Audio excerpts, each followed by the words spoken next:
Arrancamos en decía la segunda parte del módulo 4E de compresión, la segunda parte. Nosotros hasta aquí, en la primera parte, no sé si se está escuchando bien, ¿se está grabando? Sí, sí. ¿Se escucha bien? Escucha un poco bajo, profe, no sé si está muy alejado Un poquito el micrófono. bajo. Bueno, veo que Está ahí bien. tengo encendido un puntito rojo que quiere decir que está grabando, me parece. Sí, sí, correcto. Bien. Les decía que hasta aquí habíamos visto en la primera parte del módulo 4E, que refiere a piezas comprimidas, habíamos llegado al resultado que se ve acá en la parte de la figura esta superior, en la que, bueno, hay una carga crítica expresada en su función, en su tensión crítica, F crítica, que nos da Euler para un periodo elástico, y en este gráfico, aquí a la derecha, se observa el valor de la carga crítica en función de la esbeltez. Cuando la esbeltez de la barra se hace muy grande, la carga crítica, o la tensión crítica, mejor dicho, disminuye en esta función con un régimen de pandeo elástico. ¿Por qué pandeo elástico? Porque se mantiene la proporcionalidad entre tensiones y deformaciones que se ve en este otro gráfico. Proporcionalidad de tensiones con deformaciones hacen que el módulo E sea constante, y al ser constante el módulo E, la tensión crítica varía de acuerdo a la propuesta que hizo Euler, ¿no?, en su fórmula principal, que es esta pi cuadrado E sobre el lambda cuadrado. Entonces, esta es la famosa hipérbola de Euler. Entonces, esta es la hipérbola de Euler, que tiene un punto de culminación, que es un punto límite de funcionamiento, que se da cuando se pierde justamente la proporcionalidad entre las tensiones y las deformaciones. Por esto, estos tres gráficos van alineados, ¿no? Entonces, aquí se ve cuando se pierde la proporcionalidad entre tensiones y deformaciones, se pierde en la condición de el módulo E sea constante, y entonces se pierde esta otra condición de la fórmula de Euler. Y la fórmula de Euler es interpretada por Engeser y después por otros autores con lo que se denomina el módulo E tangente, que ustedes lo ven ahí, el E tangente. Que el E tangente va variando punto a punto con esta función. Entonces, esta es una análisis del comportamiento de barras más cortas, o barras de esbelteces bajas, en las cuales, bueno, empieza a participar lo que se denomina el pandeo inelástico. Inelástico, ¿por qué? Porque obviamente las tensiones ya no guardan esa proporcionalidad y el módulo E deja de ser constante. En términos de las fórmulas que nos provee la especificación, bueno, ahí tenemos las dos, las fórmulas principales. En principio, la E31, la fórmula E31, que nos dice que la carga nominal a compresión viene expresada por la tensión crítica, F crítica, por el A sub G, es decir, el área total de la sección transversal. Como la sección tiene un valor constante en toda su longitud, obviamente es función de la tensión crítica, y la tensión crítica básicamente depende de la esbeltez de la pieza. La esbeltez, lambda, está expresada, como ustedes están viendo acá, por estos tres factores. K, que es una constante en función de los apoyos extremos, ¿no?, que lo hemos visto, los apoyos de la barra, que el caso testigo, el caso principal es el articulado donde K vale 1. Bueno, para las distintas condiciones de apoyo varían las condiciones de K. L es la longitud de la barra y R es el radio de giro. Esto finalmente es la esbeltez. Y entonces, cuando la esbeltez es chica, tiene un valor menor a un lambda límite, se expresa el tema de la expresión E32, que nos está dando la curva representativa de lo que es el fenómeno del pandeo inelástico.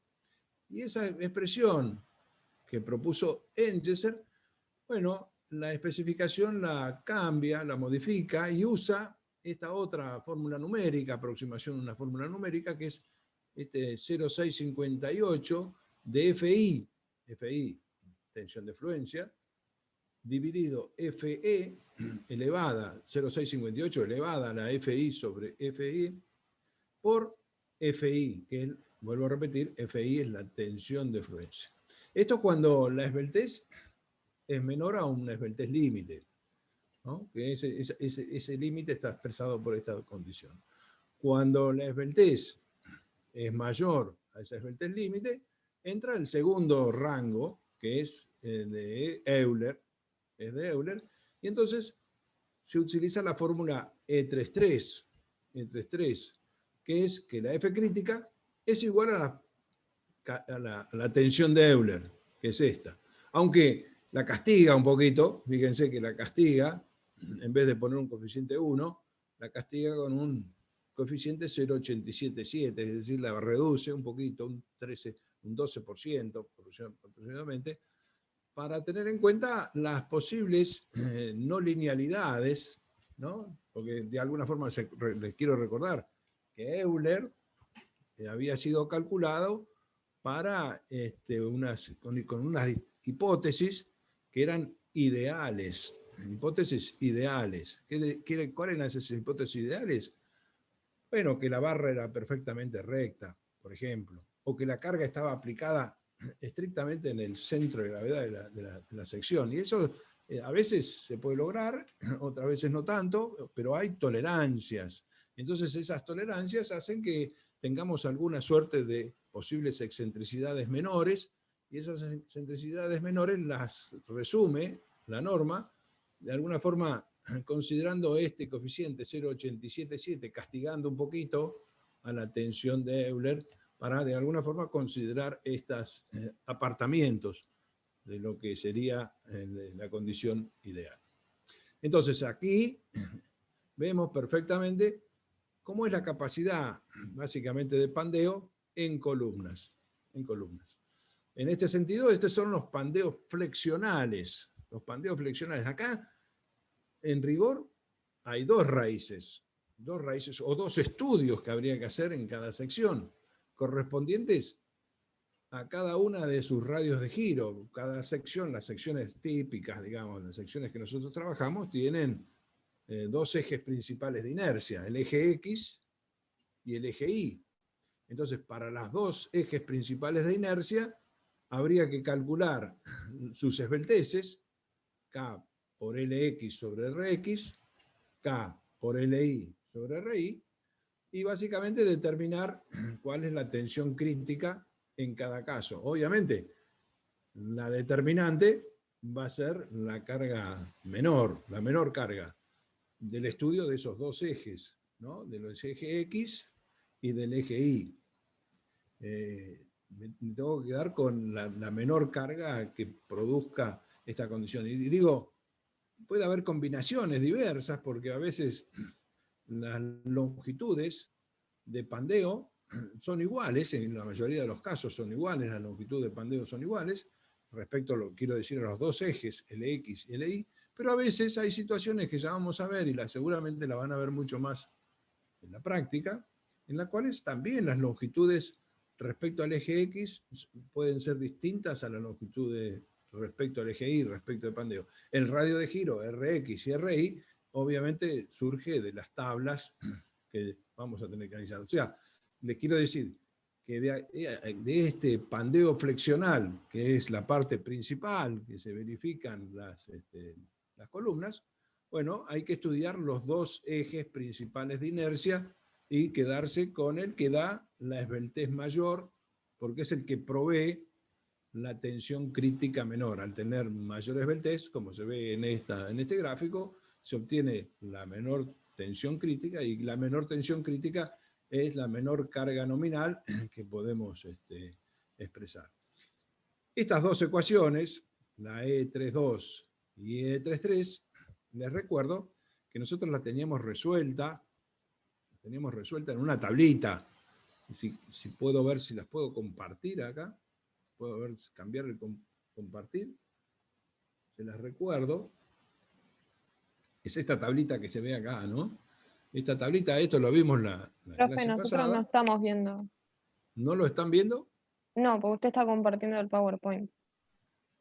A ver. Esta es la primera filmina de presentación, donde están los gráficos del módulo E y todo eso. ¿No lo están viendo ahora en la tabla? No, ¿Y qué están viendo? ¿La anterior? el PowerPoint se ve. Estamos viendo el PowerPoint. El PowerPoint del segundo. Ese mismo. El que dice sí, módulo 4E. Intente, si no, dejar de compartir y volver a compartir.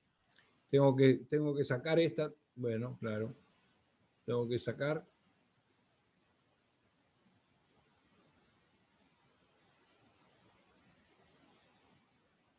Ah.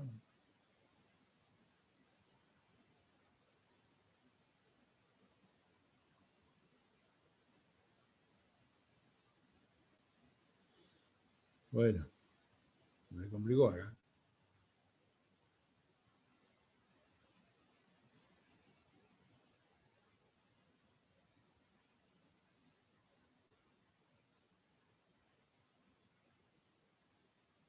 Bueno, lo dejo ahí, chicos.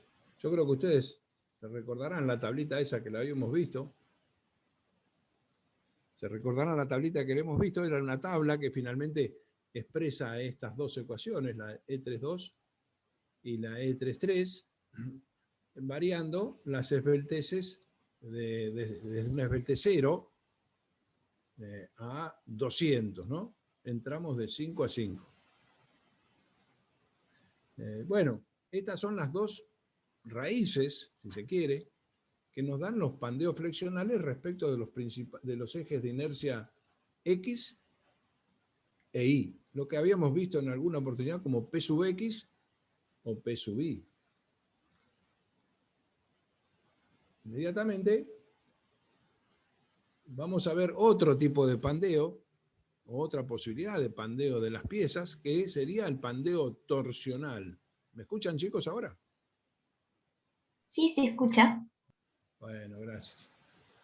El otro tipo de pandeo, vimos el pandeo flexional, ahora vamos a estudiar otro tipo de pandeo, que es el pandeo o las posibilidades de pandeo torsional. Bueno, ¿por qué se puede dar este pandeo torsional? Porque, bueno, la compresión viene viajando por lo que es el centro de gravedad de la pieza. Y muchas veces el centro de gravedad coincide con el centro de corte. En los perfiles de doble simetría, el centro de gravedad coincide con el centro de corte. En los perfiles de simetría simple, como son los que están dibujados aquí, las piezas de simetría simple, el centro de corte no coincide con el centro de gravedad de la pieza. Entonces, ¿qué ocurre? Cualquier perturbación, cualquier efecto secundario que cause la carga P, produce o es susceptible de producir un momento torsor.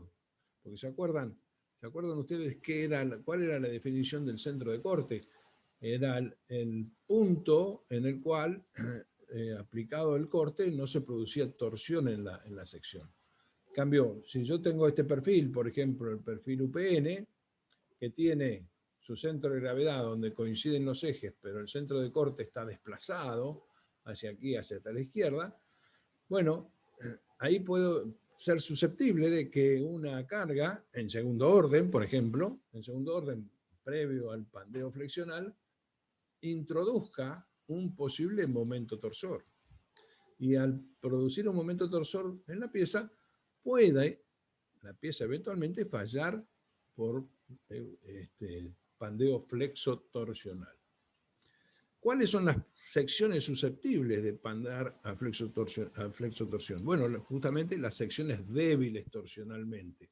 ¿Cuáles son las secciones débiles torsionalmente? Las secciones débiles torsionalmente son aquellas que tienen paredes abiertas, los tubos no, por ejemplo, las paredes cerradas le dan mucha rigidez torsional, los tubos tienen muy buena, los caños, ¿no? Tienen muy buena rigidez torsional, entonces eso seguramente no van a pandear torsionalmente. Sí pueden pandear torsionalmente las secciones abiertas, como las que se ve acá, este perfil, que es de sección abierta, esta omega es de sección abierta, el perfil ángulo es sección abierta. Secciones abiertas, por un lado, y espesores pequeños espesores de chapa, son las que tienen, o los que generan, una rigidez torsional muy baja. Si esa rigidez torsional es baja, bueno, la raíz de pandeo flexional puede ser menor que las raíces de pandeo. La raíz de pandeo torsional puede ser menor que la de flexional, y entonces ser determinante a la hora de fijar las condiciones de colapso. ¿Cómo se estudia esto? Bueno, se estudia con la misma fórmula que habíamos visto en la especificación, nos propone la misma fórmula. El pandeo nominal es la tensión crítica por A sub G. Tensión crítica por A sub G. A sub G es la sección transversal de la pieza. ¿Y la F crítica cómo es? Bueno, la F crítica, según como sea la constitución de la sección, existe un determinado valor de esa tensión crítica. Acá tenemos, por ejemplo, para miembros con simetría, con doble simetría, bueno, está esta expresión E42 que nos muestra cómo varía la tensión de Euler, F de Euler, ¿no? F de Euler. Ustedes fíjense que siempre hay dos componentes en dos términos, ¿no? En la fórmula de capacidad flexional.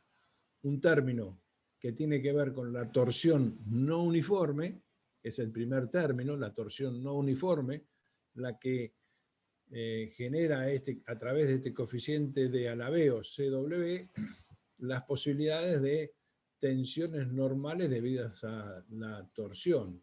Y otro componente de la torsión uniforme, o de Saint-Venant, que es rigidez torsional G por J, ¿no? Entonces siempre están las dos componentes torsionales sumadas que hacen un aporte diverso, según sea la sección, a la capacidad torsional.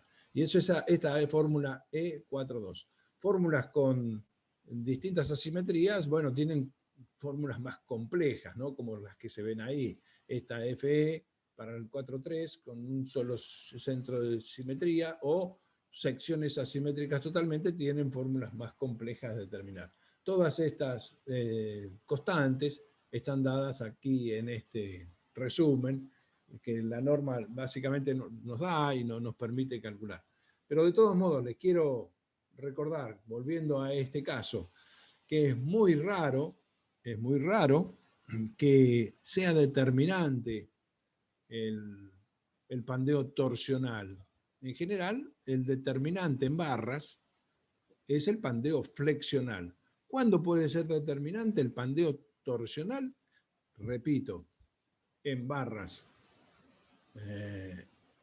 de secciones abiertas y paredes muy delgadas. En general en barras cortas, donde de alguna forma tiene una rigidez flexional importante, y entonces puede ser crítica el pandeo torsional. En esos casos habría que estudiar a partir de estas fórmulas que se proponen acá y verificar el pandeo torsional.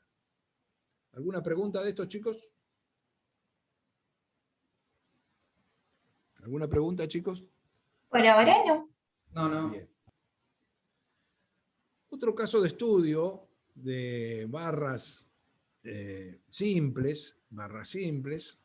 Un estudio que se ha hecho es los casos del ángulo simple sometido a compresión, como ustedes están viendo acá. El ángulo simple es una pieza en la cual, bueno, es una sección simple, pero siempre tiene el inconveniente de que en la unión la transferencia de esfuerzo se realiza en un plano con una excentricidad X raya, ustedes la tienen a la vista ahí, X raya, en la distancia entre donde se transfiere el esfuerzo y por donde supuestamente está viajando la resultante de compresión en el centro de gravedad. Entonces aquí hay siempre en los ángulos con esta disposición, hay siempre una excentricidad. Al haber una excentricidad, no existe el pandeo, la compresión pura. No existe el caso de compresión pura. Entonces siempre hay un caso de, bueno, de simultaneidad de esfuerzos entre compresión y flexión. De alguna forma, para aplicar las fórmulas comunes de compresión, aplicarlas a los casos de las barras de ángulos simples sometidos a compresión, la especificación de alguna forma lo que hace reconocer que existe esta sobrecarga o condición tal vez perjudicial, que es esta excentricidad de la carga, y lo que hace es suplirla o hacerla equivalente a considerar una longitud de barra adicional a la real, que está expresada acá en las ecuaciones E5.1 y E5.2 para barras relativamente chicas, de esbelteces chicas, L sobre R menores a 80, utiliza esta fórmula, ¿no?, de amplificación de la esbeltez para considerar esta situación de excentricidad producto del apoyo. Para esta esbeltez mayor a 80 utiliza esta otra fórmula. Es decir, de alguna forma compensa o reconoce una mayor esbeltez producto de que hay una excentricidad en la transferencia de los apoyos de la carga de compresión. Es un caso simple para tener en cuenta y bueno, para considerar. Hay muchos casos de ángulos en las estructuras metálicas y entonces tener un método relativamente simplificado para considerar esta posible condición. Bien, vamos ahora a ver el caso de secciones compuestas. Secciones compuestas. ¿Cuáles son las secciones compuestas? Secciones simples cuando tenemos una sola sección, está claro, una sola sección, que son las que estudiamos hasta acá. En las secciones simples habíamos visto que tenemos dos ejes de inercia, los ejes X y los ejes Y. Y en los perfiles simples, por ejemplo, un UPN, como los que estamos viendo acá, siempre el eje fuerte es el eje X, ¿no? Y el eje débil es el eje Y, en este caso el eje 1. El eje 1,1 es el eje débil. Y entonces el eje débil nos va a dar el radio de giro menor, y sobre ese eje vamos a tener la esbeltez mayor, y entonces esas son las deficiencias que tienen las barras del eje simple. Ahora, ese mismo tipo de barras los podemos hacer eficientes si los combinamos como se ven acá en la figura, de modo de que tanto el eje X como el eje Y tengan una misma inercia, ¿no?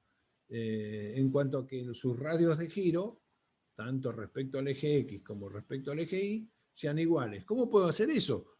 Bueno, adecuando esta separación A, que ustedes están viendo acá, adecuando una separación A, de modo que me genere esta condición de igualdad de esbelteces o radios de giro respecto a Rx y Ri. Y eso, de hecho, es lo que hacen algunas tablas, ¿no? Reconocer esa condición. Si vamos a la tabla siguiente, después vuelvo a esta, si vamos a la tabla siguiente, Aquí tienen, por ejemplo, esta es una tabla del Stahl. El Stahl es un libro de metálica, el acero en la construcción, que ustedes lo tienen dentro de los anexos y lo pueden bajar. En las tablas donde nos da los valores de las condiciones geométricas de las secciones, tienen este caso de una sección compuesta por 2 UPN. Y fíjense, analiza cada UPN en este cuadradito, y después los valores de A, crecientes desde A igual a 0, que es cuando las dos secciones están pegadas, A igual a 0, hasta una A bastante importante. Entonces va creciendo en los valores de A, y en esos valores de A nos va reconociendo valores mayores del JI, el WI y el radio de giro I sub I, obviamente. En la medida que separo más el perfil, separo más los perfiles, bueno, se incrementan estas distintas magnitudes, ¿no? Y tenemos algún caso en los cuales, bueno, podemos ver, seguramente en este caso no tanto porque está muy chiquita los números, ¿no? Pero si ustedes van a la tabla se van a encontrar que para un determinado valor de A, el radio de giro respecto al eje Y coincide con el radio de giro respecto al eje X. Fíjense, el radio de giro respecto al eje X está por acá arriba, y entonces ahí hay una distancia A determinada en donde para cada perfil ocurre esa condición. Entonces ese tal vez es el perfil más equilibrado. ¿Por qué? Porque en ese valor de A, los dos radios de giro, Rx y Ri, o I sub X, I sub I, son iguales. Y si son iguales, las posibilidades de las esbelteces son las mismas, y entonces para los efectos de compresión es la condición ideal en los cuales tenemos las inercias, las esbelteces iguales, y entonces tenemos la tensión crítica en los dos ejes iguales. Están de alguna forma balanceados los dos ejes. No tengo un eje débil y un eje fuerte, sino que tengo los dos ejes en la misma condición. Y esa es la situación ideal. Y por eso se busca esa situación. Volviendo a la figura anterior, la disposición de los perfiles puede ser esta, como la que se ve acá, con este eje XX, que se denomina eje material, porque corta material, en este caso corta las almas de los perfiles, se ve claramente, corta las almas, tanto este como este, corta, por eso se dice eje material, al revés del eje I, que se denomina justamente eje inmaterial, porque no corta perfiles, no corta secciones, ¿no? Entonces se lo denomina, el II se denomina eje inmaterial. Fíjese que acá también está el eje inmaterial. Puede ser caso como esta, las secciones con 4 ángulos, en los cuales los dos ejes son ejes inmateriales, ¿no? Fíjense acá, el XX y el II son los dos ejes inmateriales. Este es el caso de columnas construidas con 4 hierros ángulos. Lo que también obviamente es, hay que aclarar inmediatamente, es que las piezas estas de la sección compuesta van unidas periódicamente con lo que se denominan cartelas o presillas, van unidas aquí, ¿no? Y acá se ve en la fotografía esta, acá como esta columna de este puente tiene presillas soldadas en este caso. Bueno, no sé si uno lo advierte bien, no, en este caso son abulonadas, ¿no? Abulonadas, y se ven aquí dispuestas a longitudes relativamente similares, periódicas, ¿no? Y esa es una longitud L1 se le llama, L1, que de alguna forma tiene que ser múltiplo de la longitud total de la pieza. Acá también hay otras, acá hay estas cartelas también, que mantienen de alguna forma unidas a las dos barras y no trabajan en forma conjunta, porque si no existieran estas planchuelas tendría un funcionamiento también como con una columna simple. Entonces, para hacerlas trabajar en forma conjunta, estas dos secciones tienen que tener uniones intermedias, porque si no serían dos columnas simples aisladas, si no estuvieran unidas por estas presillas. Entonces las presillas, pero vamos a ver, tienen alguna condición que cumplir y tienen de alguna forma que determinarse su capacidad resistente por los esfuerzos a los cuales está sometido, que ya lo vamos a ver. Entonces, lo que acá les quiero hacer recordar es la definición de estos dos ejes, el eje material, XX, y el eje inmaterial. ¿Por qué estas recomendaciones? Porque vamos a ver que trabajan en forma distinta. ¿Por qué? Porque el eje material corta un alma, entonces tengo, para el pandeo en ese eje material, tengo un alma trabajando. ¿Y el alma qué me provee? El alma lo que toma son los esfuerzos de corte, básicamente, para la flexión, ¿no? Y esto es lo que el eje inmaterial no posee. Y acá aparece justamente el estudio de ese déficit que ahora vamos a ver en la próxima filmina. Profe, ¿Sí? Esas secciones que se ponen así compuestas, se lo hace solamente para evitar el efecto de pandeo. O sea, si la carga, digamos, de primer orden se toma con el eje fuerte, con el eje X. No, bueno, a ver, por eso el estudio, vuelvo al caso anterior, los estudios uno lo tiene que hacer en los dos ejes. La barra tiene que responder en los dos ejes, tanto en el eje X como en el eje Y. Vos tenés que dar la rigidez en ambos ejes. Y habíamos visto que un perfil simple, digamos, ¿no? Imagínate que vos tenés este perfil, uno solo de estos perfiles, ¿no? Bueno, el eje 1,1 en este caso es un eje débil. Es un eje débil. ¿Qué quiere decir que sea un eje débil? Que tiene un radio de giro muy chico. Si tiene un radio de giro muy chico, tiene una esbeltez muy grande.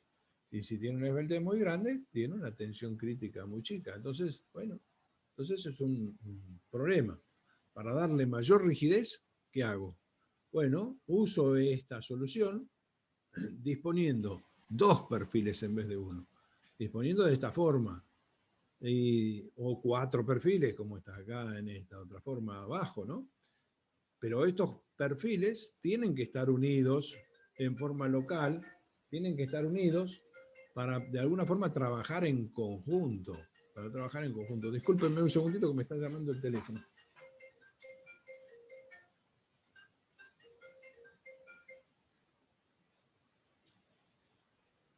Bueno, no sé si se entendió.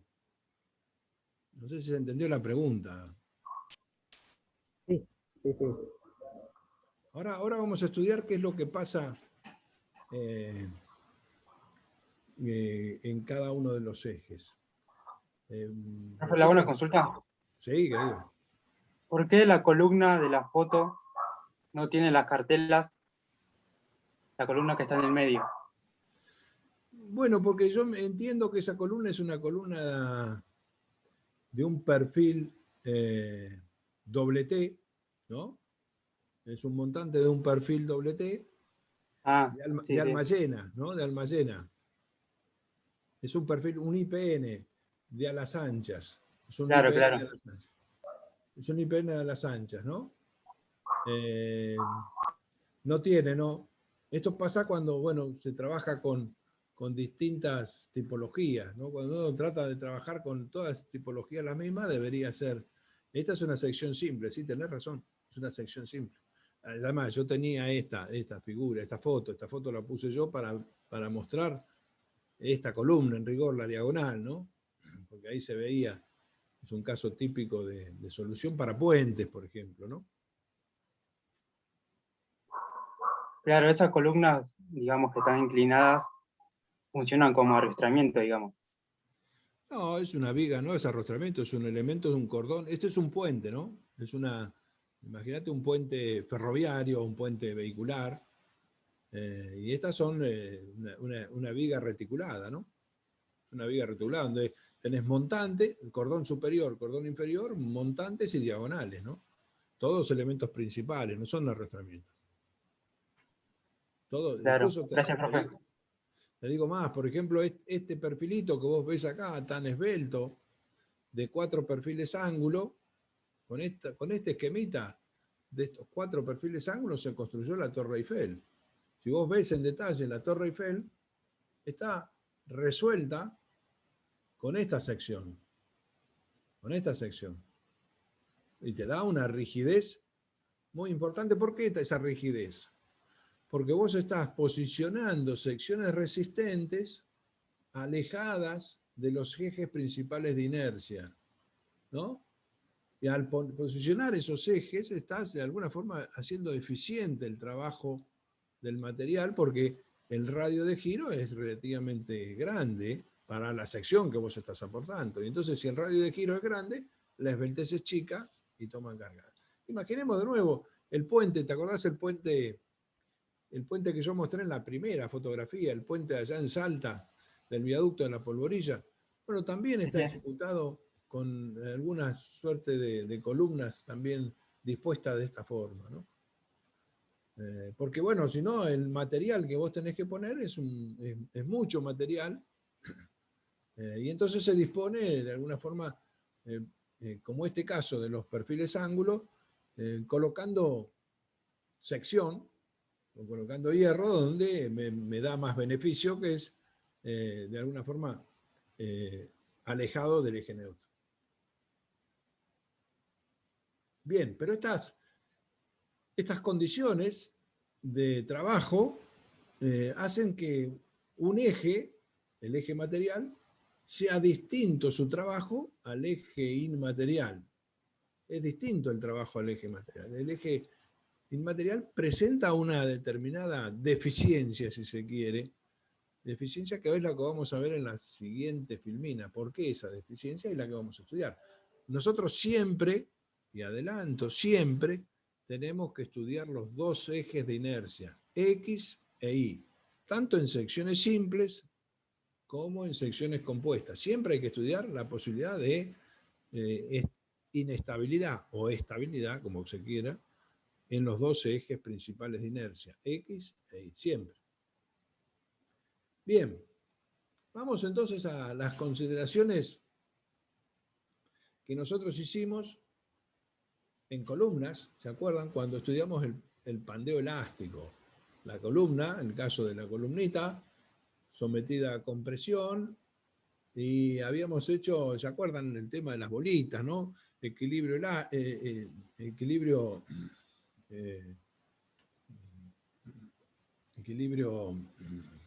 estable, inestable, indiferente. Bueno, y en el caso del indiferente, lo que hacíamos era igualar el momento interno con el momento externo. El momento interno, nosotros dijimos que valía esto: la derivada segunda de la deformada era igual a menos m sobre j, ¿no? Esta es la ecuación diferencial de la elástica. Esto es cierto, sí, es cierto en la mayoría de los casos, porque la deformación es producto de la deformación flexional, ¿no? M sobre J. En rigor, esta fórmula tiene 3 términos. No solamente la deformación flexional, sino también la deformación por corte y la deformación por axil, por esfuerzo axil. Para esas deformaciones, las de corte y las de axil, son despreciables en la mayoría de los casos. No representan un valor importante frente a la deformación flexional. Y por lo tanto, en vigas de alma llena, en vigas donde la resistencia por corte está suministrada por el alma, bueno, esta expresión, kappa sobre G por A, por la derivada del corte respecto de X, tiene un valor muy chico. Ahora, en las secciones donde no tenemos alma, o el área de corte es chica, o es discontinua, o es débil, esta deformación por corte no es despreciable y habría que tenerla en cuenta. este segundo término de esta formulita hay que tenerlo en cuenta. Y esto es lo que nos pasa en los ejes inmateriales. ¿Qué me pasa en el eje inmaterial? No tengo alma. Si ustedes analizan este eje I sub I, no tengo un alma. Entonces, cuando flexiona esto, ¿cómo se transfiere el corte? Bueno, el corte tengo un alma disminuida, tengo un déficit de ese alma, y entonces tengo una deformación por corte no despreciable. Una deformación por corte no despreciable. Bueno, la considero en la fórmula. Entonces, en vez de usar la fórmula 1 para determinar la ecuación diferencial de la elástica, que es la que usamos nosotros cuando hicimos el estudio principal para barras, estudiamos con la fórmula 2, es decir, que tiene la deformación flexional y la deformación por corte, ¿no? Las dos. Entonces, hacemos las mismas cuentas que hicimos para el caso del pandeo en el equilibrio indiferente, sabiendo que el momento externo era P por eta, de nuevo, y el corte es la derivada del momento respecto de X, es P por eta prima. Y entonces la derivada del corte respecto de X para reemplazar después esto es P por eta segundo. Entonces lo que se hace es reemplazar valores. Fíjense, de la ecuación de la elástica, ¿se acuerdan que teníamos el momento interno y determinar la ecuación de la elástica y hacer toda esa resolución para hasta sacar las constantes de borde? Nos da que la carga crítica ahora, haciendo todas estas cuentas, la carga crítica P sub K, como está acá, es igual al P de Euler, que es este E de pi cuadrado, EJ sobre L cuadrado, el P de Euler, dividido 1 más kappa P de Euler sobre G por A. Esta fórmula que ustedes están viendo aquí en rojo. O sea, resumiendo de nuevo, si yo considero las deformaciones por corte porque no son despreciables, la carga crítica ya no vale P de Euler. Vale esto, P sub K, que es menor, porque esto está dividiendo, fíjense, está dividiendo por este valor, que siempre es mayor que 1, porque esto es 1 más kappa por P de Euler, esto es un número positivo, obviamente, y en la medida que este número sea más grande, esta P sub K es más chica, ¿no? ¿Se interpreta esta fórmula? Entonces la carga crítica respecto a los ejes inmateriales se ve disminuida por este efecto de no tener un alma, o tener un alma de alguna forma deficitaria. Entonces, en los casos, justamente están abajo la conclusión, ¿no? En secciones de alma llena, este coeficiente kappa sobre G por A prácticamente tiende a cero. ¿Por qué tiende a cero? Bueno, porque G es un valor importante y porque A es un valor importante. Esto como está dividiendo, este valor, este término, kappa sobre G por A, prácticamente tiende a cero. Si kappa tiende a cero, que está acá en este denominador, bueno, P sub K tiende a P de Euler. Entonces aquí no hay diferencias en las secciones de alma llena, tanto en el eje X como en el eje Y, no hay disminución por este efecto. En cambio, en este otro caso, en el caso del eje inmaterial, kappa sobre G por A, el A es un área deficitaria. Imaginemos que es un área deficitaria porque no la tengo, ¿no? O la tengo en forma discontinua, con esas presillas que yo ponía cada tanto, ¿no? Pero no tengo para poner, entonces tengo un alma disminuida, y entonces este valor A es un valor relativamente chico. Al ser chico este valor es un valor grande, porque obviamente el A está en el denominador. Esto crece. Al crecer este término, el P sub K es menor que el P de Euler. El P sub K es menor que el P de Euler. Conclusión. El eje inmaterial es más débil que el eje material. el eje inmaterial tiene una deficiencia respecto al eje inmaterial en términos globales, ¿no? Bueno, dicho esto, ¿cómo lo interpreta la especificación? ¿No? La especificación siempre trata de, bueno, de resolver prácticamente las cosas, ¿no? Y entonces para estos casos, dice,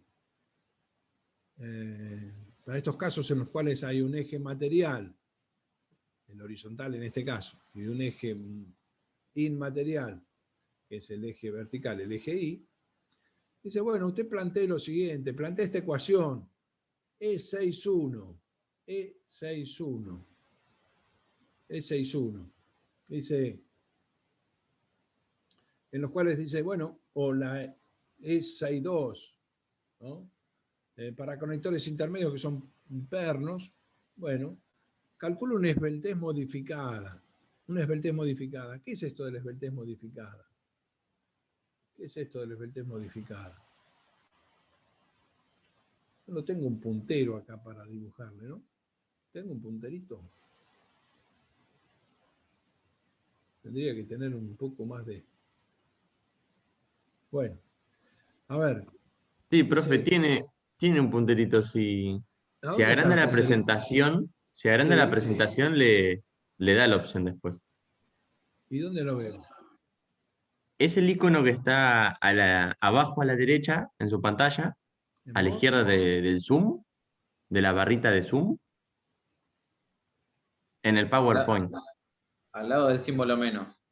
Ah, eso es. ¿Al lado?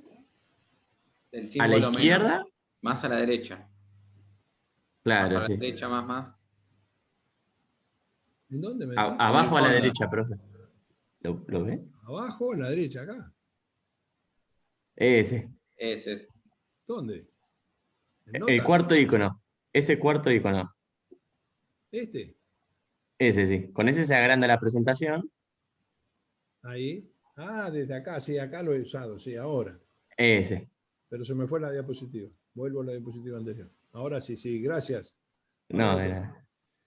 Fíjense entonces, les decía, tenemos una esbeltez, nos propone una esbeltez modificada, lambda m. ¿Qué es esa lambda m? Es una esbeltez original más otro tramo, A por N. ¿Qué es esto? Esto se puede expresar así. Y a ver si me sale con el marcadorcito, la pluma esta. Yo tengo como si fuese, ustedes saben obviamente que los cuadrados, la suma de los cuadrados, está interpretando una especie de triángulo rectángulo, ¿no? Entonces yo tengo una esbeltez, que podría ser la esbeltez en I. Es duro para dibujar esto, ¿no? ¿Se ve ahí la esbeltez I? Sí, se ve. Sí, sí. Muy bien. Y en otro cateto del triángulo, tener otra esbeltez, que en este caso muchas veces se lo van a encontrar como esbeltez 1 o esbeltez local, es del eje local, que en este caso está expresado por la distancia A dividido el valor R1, ¿no? Que es esto que ustedes tienen acá.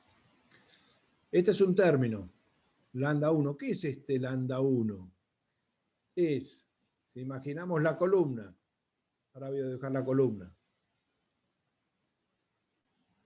las dos secciones, y acá dibujo la separación o las presillas.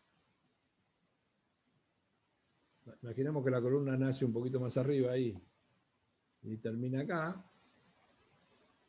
¿Cómo cuesta dibujar esto? Esto sería la longitud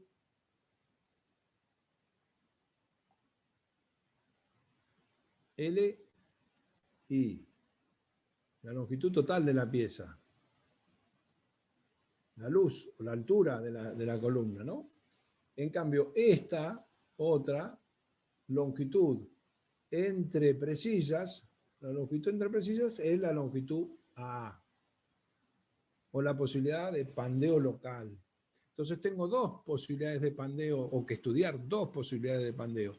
Una es la posibilidad del pandeo global, que es este que ustedes tienen acá. Esto interpreta el pandeo global, la longitud comprimida respecto al radio de giro RI, sería en este caso el radio de giro I, y la posibilidad de pandeo local, que está dada por esta otra fórmula, que es la distancia A, es la posibilidad de este pandeo, ¿no? Fíjense ahí, que se produzca este pandeo o este pandeo. Con el radio de giro local, con el radio de giro de una sección, el radio de giro 1, por eso está explicado acá. Entonces, la especificación dice, bueno, sume esto al cuadrado, la participación del pandeo global, la suma al pandeo local, al cuadrado, me estaría dando esta hipotenusa, ¿no? Bueno, me salió un poquito ahí. Esta sería entonces la lambda modificada, lambda m, que me está pidiendo. Esta lambda m, me dice, esas secciones calculan con esta esbeltez modificada. Esta esbeltez modificada, obviamente siempre es mayor, la hipotenusa, ¿no? Siempre es mayor que los catetos, esto está claro. Siempre la hipotenusa es mayor que los catetos. ¿Qué pasa cuando la esbeltez es mayor? La esbeltez es mayor, la tensión crítica es menor. Y esto es lo que la especificación en forma práctica nos hace hacer para que considerar esta ineficiencia en el eje inmaterial que habíamos visto el anterior, en esta condición, esto que ustedes tienen aquí, esta ineficiencia que está dada por esta fórmula, que es bastante complejo de calcularla, ¿no?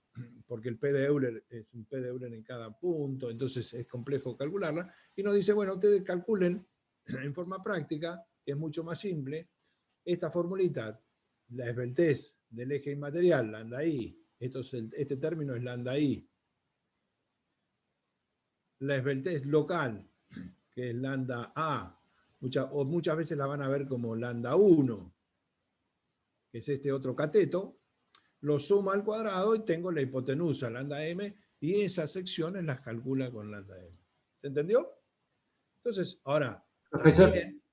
también les quiero decir que tienen que calcular el lambda x, es decir, la esbeltez en el eje x. Siempre están las dos, siempre están las dos. Yo tengo que estudiar el eje x, es este eje, el eje material, el eje XX, por un lado, como siempre, sin hacer este análisis, tengo que calcular el lambda x, como siempre, determinar el fx. Para este lambda x determino la posibilidad de la carga P sub x.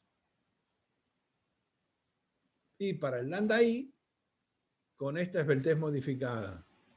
En la esbeltez modificada me va a dar la P sub i. La menor de estas dos, de nuevo, la menor de estas dos va a ser la que utilice, porque es la primera que se da, es la carga más baja, es la que me da la condición máxima a interpretar. ¿Se entendió esto, chicos? Esto es muy importante. Si no se entendió, lo repito.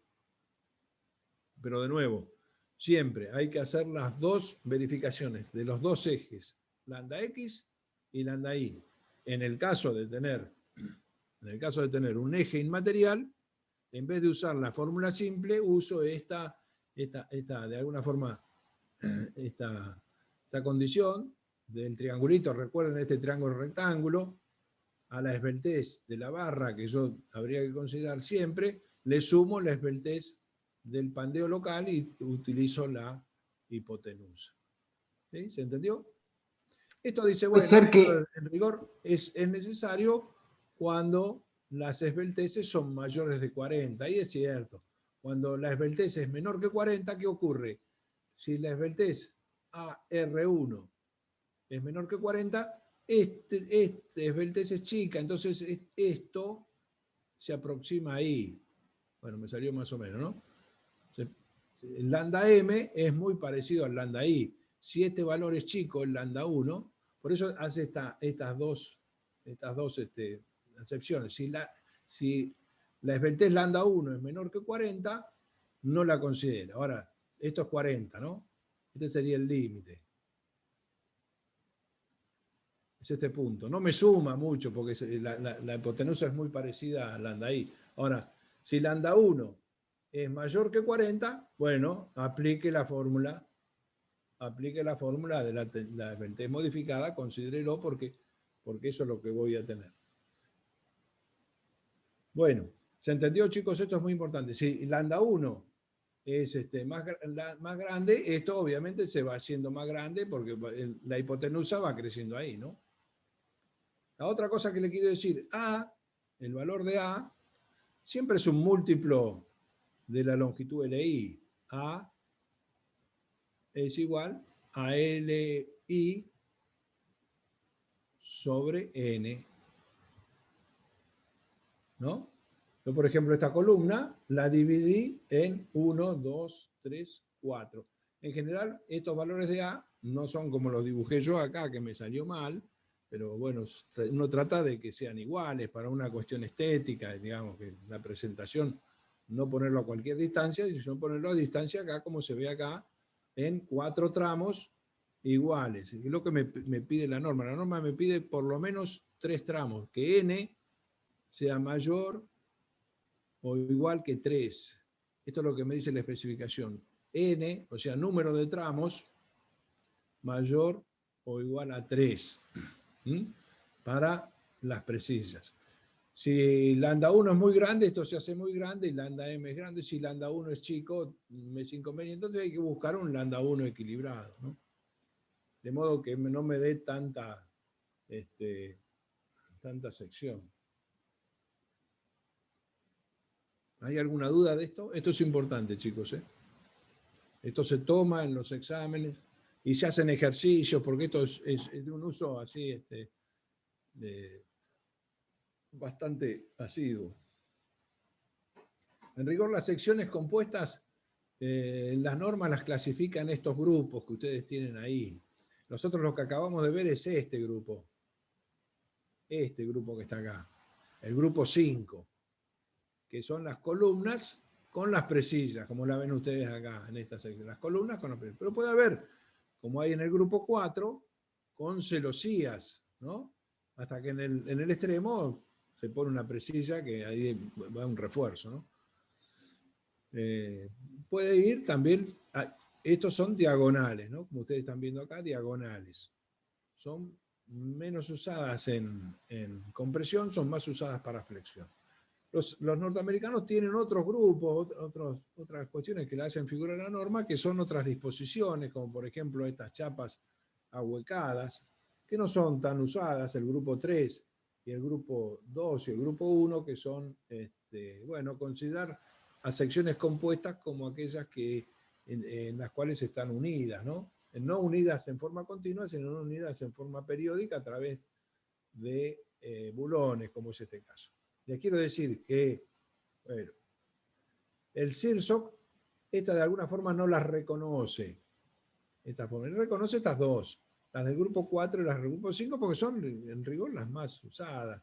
El grupo de barras, de secciones compuestas con diagonales o con precisas. Por eso yo las puse acá en negrita, estas dos, grupo 4 y grupo 5. Las diagonales pueden ser simples, pueden ser, bueno, ya vamos a ver un poquito más adelante cómo se calculan estas, justamente en las próximas filminas. No sé si hay alguna duda, chicos. No.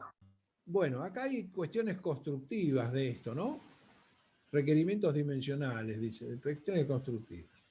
El paso de las cartelas o la diagonal, lo que denominamos A, ¿no? ¿Qué es el A? Deberá proveer una esbeltez tal que no deba exceder 3/4 veces la esbeltez global. O sea, hay que darle digamos, lo que se prefiere es que la rotura se produzca globalmente y no se produzca localmente. Y entonces la norma dice, bueno, use un valor de esbeltez local, de modo de no exceder 3/4 veces la esbeltez global K por L, del miembro total. En los extremos de la columna se deben ejecutar precisas de unión entre secciones, las que deben tener una longitud. Bueno, hay que rigidizar los extremos. Se propone, digamos, no dejarlos abiertos los extremos, sino que las columnas hay que cerrarlas de alguna forma con uniones. Los enlaces diagonales están aquí expresados. Los enlaces diagonales son, a ver, yo los dibujo así, estas diagonales, estas son la posibilidad de estas diagonales. Deberán tener esbelteces menores a 140 o 200 si es el doble. El ángulo entre el cordón y la diagonal recomendado es mayor a 60, este ángulo. Este ángulo no puede ser muy apaisado, tiene que ser mayor a 60 grados. O sea que tiene que ser más cerradito. Los enlaces o cartelas, tanto con cartelas o diagonales, ¿cómo se calculan estas? ¿Qué carga toman estos enlaces o estas cartelas? Bueno, esta es una pregunta interesante. ¿Qué carga toma las cartelas? Tanto las diagonales como si yo tuviera... Se está viendo acá lo que estoy dibujando, ¿no? Sí, profe. Profe, Sí, se ve. se ve. Como si yo tuviera las presillas, ¿no? Cada tanto. Tengo las presillas así, ¿no? ¿Qué carga toman estos? ¿Qué carga toman? Una carga axial. La carga axial es, mira acá, vamos a suponer, lo voy a poner. La carga es así. Estoy estudiando compresión, ¿no? Sí, por eso como que se quiere estirar la cartela, ¿no? Corte. No toma ninguna carga. Porque esta carga P, no puede decir, bueno, yo la descompongo, P sobre 2 y P sobre 2, ¿no?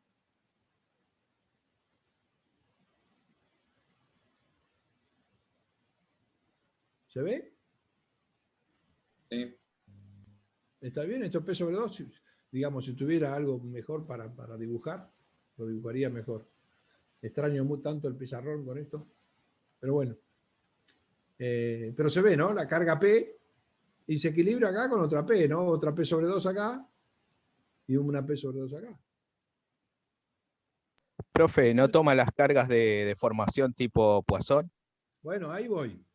Ahora, en términos teóricos, una columna como esta, ¿sí? En términos teóricos, no toma nada. Cargas en primer orden no toma. ¿Cuándo empieza a tomar? Cuando esto se deforma o cuando tiene una excentricidad. ¿No? Yo dije que es el caso del equilibrio indiferente. ¿Se acuerdan? Hay un equilibrio indiferente. ¿Cuál es? Es este, con una deformada. Esta deformada, eta. Tengo una deformada. Si tengo una deformada, ¿qué tengo? En un punto como este, tengo una carga normal, va a ser medio difícil, una carga normal que es así, en los cuales tengo una componente por corte y una componente axial, ¿no? ¿Se ve esto? Ahí. ¿Se ve este análisis de este punto? Sí. Entonces tengo un corte. Estas imperfecciones, si se quiere, o esta posibilidad inmediata del pandeo, me generan lo que se denomina un corte ideal. No hay un corte real, porque esto no es producto de un corte real. Es un corte en segundo orden, producto de una deformación o de una excentricidad inevitable. Que, por ejemplo, la tolerancia de la barra tiene una determinada tolerancia de fabricación, son una excentricidad inevitable. Y eso no es un corte real, es un corte ideal. Entonces, con este corte ideal, a este corte ideal, es a lo que hay que calcularlo. ¿Cuánto considera la norma que es ese corte ideal? Bueno, acá está. Es un 2%. ¿De qué?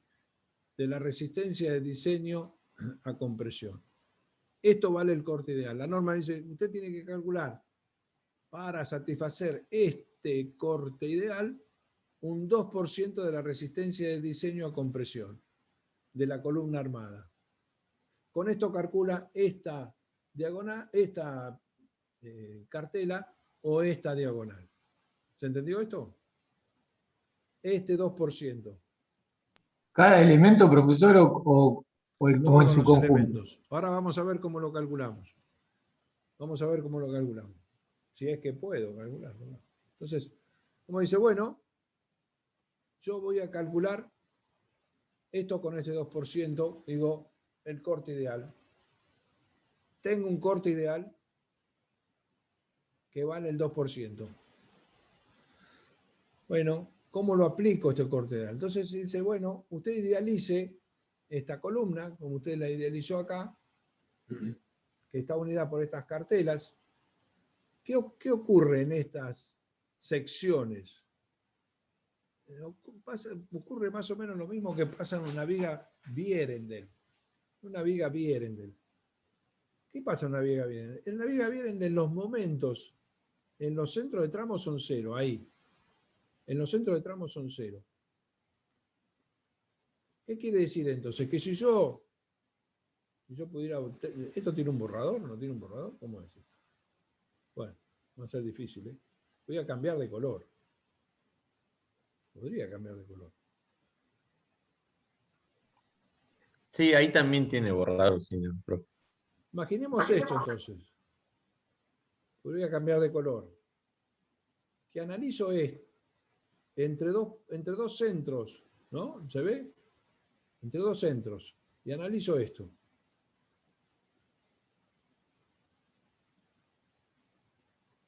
Yo dije que en los centros de la barra el momento es 0, ¿no? Y analizo este elemento azul. ¿Se ve el elemento azul? Sí. ¿Esta distancia cuánto es? Ah, Es A. Esto es A, porque tengo A sobre 2 arriba y A sobre 2 abajo. Esto es A. Esto será, a ver si lo puse acá, H.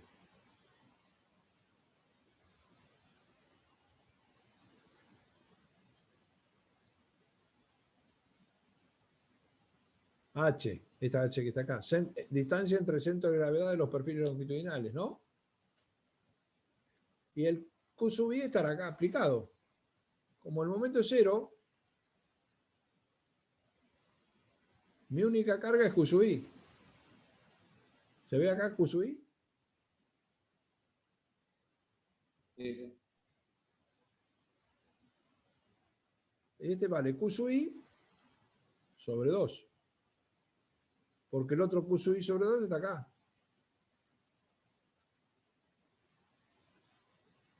¿Sí? ¿Y esto cómo se equilibra? Y se equilibra con un Q sub I acá sobre 2 y un Q sub I sobre 2 acá. ¿Se ve ahí? En rigor esto es mucho más esbelto porque esta longitud A es mucho mayor que H, ¿no? H es mucho más chico que A. Están dibujados en una escala para que se pueda ver. Entonces, esto es más así, ¿no? Más. Imaginemos que es una cosa más así. Esto es H y esta distancia es A, ¿no? ¿Se ve? Pero en términos para que se entienda lo mismo. Bien. ¿Cómo es el momento que me produce? Es creciente así, ¿no? Y este es creciente así. Y la carga esta es creciente así. El diagrama de momento. ¿Se ve el diagrama de momento? Bueno, esto, dibujar acá en esto es como... ¿Se ve? Sí, Sí, se ve. profe.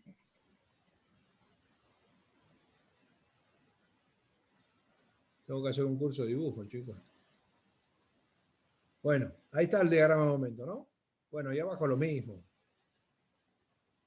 Bueno. Yo tengo un momento finalmente que es Q sub I, es un momento así. Y acá tengo un momento de abajo, que es un momento así. ¿Se ve? Si yo analizo este nudo,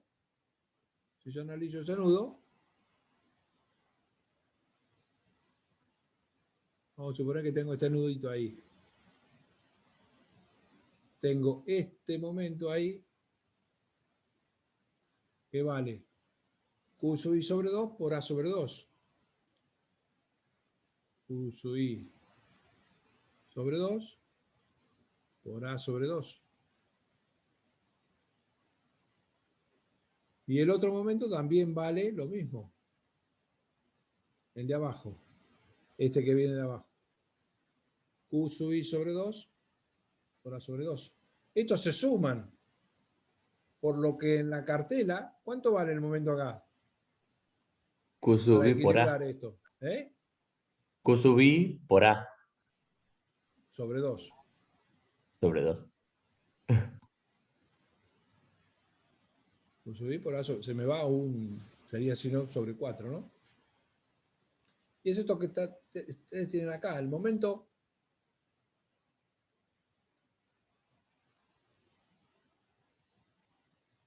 será Q sub I. Fíjense lo que dice acá. El momento en la cartela, ¿cuánto vale? Q sub I por A sobre 2. ¿Y este M qué es? Y M es la cantidad de cartelas que tengo en ese lugar. ¿Cuántas son las cartelas? Bueno, muchas veces son 2. Porque si yo tengo este perfil, el perfil que yo tengo acá, tengo una cartela acá arriba y otra cartela acá abajo. Este momento tiene que repartirse en estas dos cartelas. Hay veces que puedo tener una sola, según como sea la disposición. Por eso pongo M. Por eso está M acá. ¿Se entiende este M? Número de planos de cartelas. En la mayoría de los casos es 2.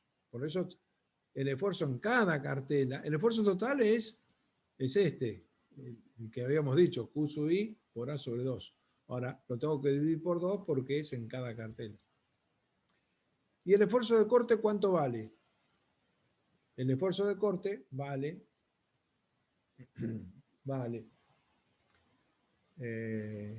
los momentos extremos. Las cartelas tienen dos momentos extremos. Un momento de la cartela ahí derecha y otro momento de la cartela izquierda. Son dos momentos de la cartela dividido esta distancia h. Dividido esta distancia h, eso es lo que me da el corte, ¿no? ¿El corte qué es? El corte es derivada de momentos respecto a x. Bueno, lo mismo, es delta m. ¿Cuánto vale el delta m? 2m de cartela. ¿Y la distancia cuánto es? Es h. Y entonces ahí puedo sacar el esfuerzo de corte Q sub C. Q sub C. Bueno, con estos dos esfuerzos, con el momento y con el corte, calculo las cartelas acá para las presillas. ¿Se entendió? ¿Se entendió? Sí. Sí. Bien. Vamos a ver, y el caso de las diagonales. El caso de las diagonales es este otro caso. Voy a cambiar de color, porque se hizo una galleta acá. El caso de las diagonales es este. ¿Qué esfuerzo toma esta diagonal? Y bueno, acá está el esfuerzo que toma. El Q sub I, el esfuerzo I, dividido la cantidad de planos de cartelas, en general hay dos planos de cartelas, dividido el seno de ángulo alfa, que es este. Por eso ND acá queda más rápidamente el esfuerzo en la diagonal, el esfuerzo en la diagonal, el esfuerzo en el cual lo tengo que verificar la diagonal está dado por esta expresión, U sub I dividido M dividido el seno del ángulo alfa. ¿Se entendió? Y con esto verifico o las precisas o las diagonales según el caso que estemos estudiando.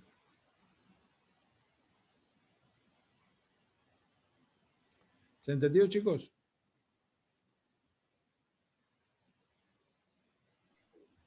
Bueno, Sí, profe. ¿qué les parece si hacemos un descansito de 5 o 10 minutos? Porque ahora Bueno, vamos a ver otro tema. Ya dejamos de ver columnas armadas y vamos a ver otro tema que es muy importante, que es columna con elementos esbeltos. Así que les pido, nada, 5 minutos y nos volvemos a encontrar. Así tomo un cafecito que tengo por acá. Buenísimo. no, profe. Bueno.